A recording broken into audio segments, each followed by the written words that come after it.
Subscribe कीजिए take Tarsem YouTube channel को और बेल आइकन को दबाइए लेटेस्ट वीडियो सबसे पहले देखने के लिए। सत श्री अकाल दोस्तों, मेरा नाम तरसेम और तुसीं देख रहे हो टेक तरसेम यूट्यूब चैनल। तो गाइस अज की जी वीडियो में शुरू तो लैके एंड तक जरूर देखियो। तो अज की जी वीडियो बहुत ही ज़्यादा सिंपल होने वाली तो बहुत ज़्यादा ईजी होने वाली, क्योंकि गाइस जी अज की वीडियो आप बनाने जा रहे हैं एक टैलीस्कोप जो कि बहुत ही ज़्यादा सिंपल होंगी है, तो ईजिली घर में बना सकते हो। तो यदा जो बाइंग लिंक आ प्रोडक्ट डिस्क्रिप्शन मिल जूगा, तो जाके बाय कर सकते हो। तो आप गाइस शुरू करते हैं। जे गाइस तुसीं चैनल पर नवे हो तो सबसक्राइब कर लो, तो बैल आइकन भी प्रेस कर लो। तो आप हुण गाइस वीडियो शुरू करते हैं। So let's get started. तो गाइज आप सब तो पहले गल करते हैं कंपोनेंट्स की। ये टैलीस्कोप बनाने में किहड़े कंपोनेंट्स की जरूरत पऊगी। सब तो पहले जरूरत पऊगी थोनों एक केबल पाइप की। इसकी जी लंबाई आ बहुत बहुत बहुत ही ज़्यादा लंबी है, कुछ भी। तो सीरीयसली गाइज लेंथ 70 सेंटीमीटर हैगी। तो सैकेंड थिंग गाइज आप यूज़ करांगे लेंस। ये जी फोकल लेंथ 70 सेंटीमीटर ये 70 सेंटीमीटर फोकल लेंथ उस बेस से ही आप पाइप की लेंथ लावांगे। तो नैक्सट थिंग आप यूज़ करांगे गाइस आई पीस सारे इकट्ठे ही मिलते हैं। प्रोडक्ट का बाइंग लिंक डिस्क्रिप्शन मिल जूगा। ये थोनों आही मिलने एक लेंस मिलूगा तो एक आई piece 25 mm I piece.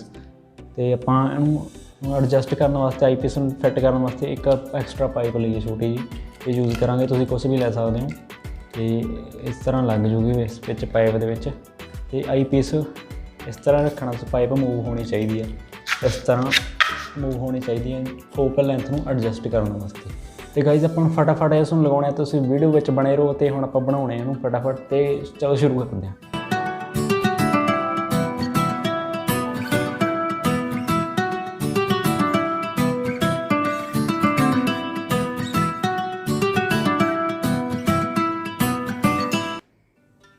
A few moments later.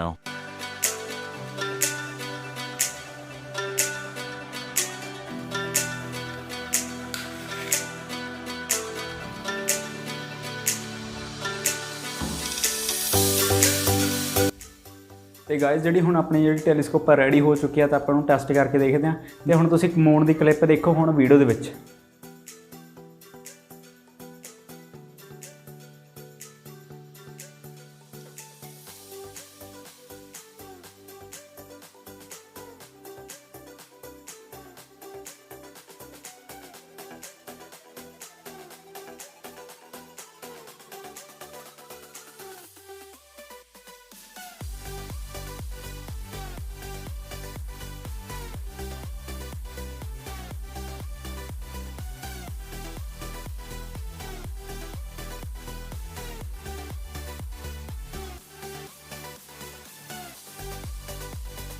तो गाइज जी हुण तुसीं मून की क्लिप देखी आ, एक ही रिवर्स आ, मतलब जी टैलीस्कोप है मतलब उल्टी दिखाती है। कोई भी चीज़ हो कोई ऑबजैक्ट को उल्टी दिखाती है। इस मतलब मून सीधा सी उन्होंने पुट्ठी करके दिखा रहा सी। तो होपफुली गाइज तुहानूं ये वीडियो पसंद आई होगी। तो वीडियो लाइक और शेयर करना ना भूलो, तो चैनल जरूर सबसक्राइब कर लो। So guys thanks for watching guys, bye bye.